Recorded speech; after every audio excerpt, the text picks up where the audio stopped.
artists work in metaphors, and that is mainly what I work with. My tools, I use everything. And I don't really discriminate very much between which materials or which processes I might use. I'll use anything that will allow me to create the metaphor that I have in my head, the ideas that I have in my head. A lot of my work is very visionary in two senses. One is that as an artist, I'm always seeing, I'm always looking. Everything comes in a way through my eyes, but through my ears too, but through my eyes. The epoch that we're just closing in a way has been the epoch of the eyes. Everything is image, everything is seeing. Whereas, for example, if you go back 5,000 years, it was all hearing. Literature, poetry, it was all oral. And so from the ear to the eye, where do we go next? And I think probably we go beyond our senses, that we don't use our senses anymore.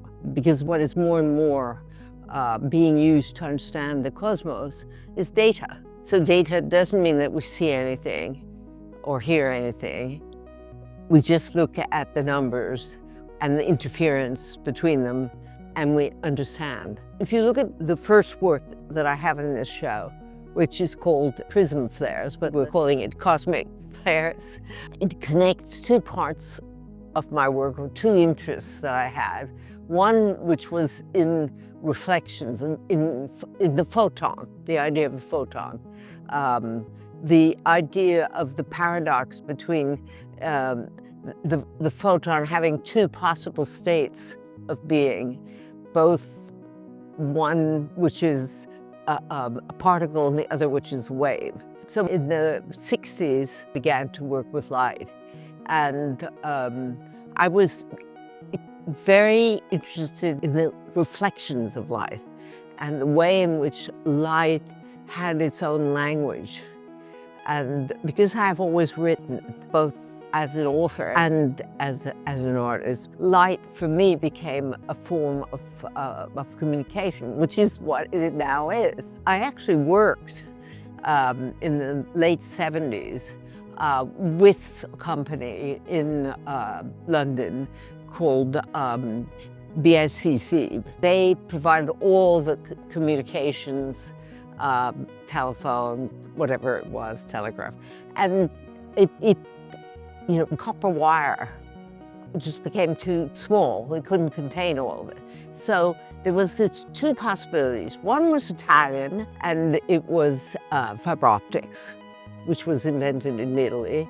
And the other was the British proposition, which was called the waveguide. And I made a work called the waveguide, which is not in this show, but which is related to cosmic flares in that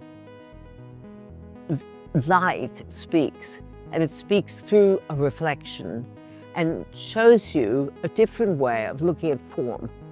So in a sense, my work is deeply sensual in the sense that I still love matter. And so I try to use all my senses. Even in The Bride, there's a particular sound of the strobe, and it makes a kind of rattle, a strange sound.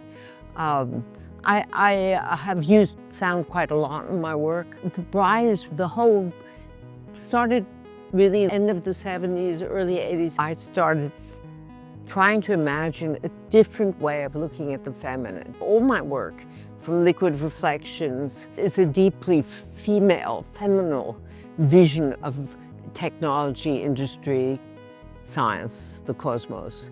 It's seeing it as through the eyes of a woman and claiming that these discoveries are not uniquely male, that they are as female as they are male, and that is absolutely necessary. My work towards the female, I call them, they're not really gods or goddesses, they're archetypes. I wanted to make visions of feminine spiritual power. because I felt that was the main area that the feminine had been deprived. The most important thing was that the women had no longer any spiritual power. Monotheistic religions basically excluded the feminine, whereas the earlier pantheistic, more, let's say, connected to nature ideas were full of female and male powers. And the history is complex. I mean, I won't go into that. But you can see I have been interested in mythology because of that. Not just old stories that are very romantic and charming, but because they are a history of male dominance and female suppression.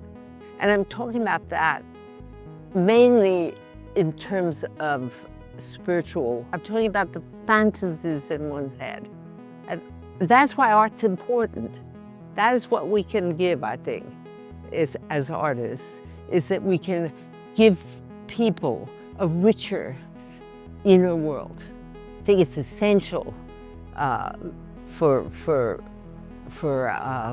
our world to continue, that people have an inner life. Because if you deprive people completely of their inner life, they're like shells, and shells are constantly absorbing from the outside and destroying the outside. I have embraced technology. I believe that a feminine that has been suppressed has resurfaced or has hidden itself inside technology. My interest in science was mainly because of this interest in light and to understand the relationship between matter and light, matter and energy. We think of ourselves as matter, but of course we're also energy. So the relationship between those two interested me from the age of 19, you know, and I was kind of obsessed about it because, you know, all philosophy and literature moved around that, and poetry moved around those questions, and that's why I thought physics would be an answer.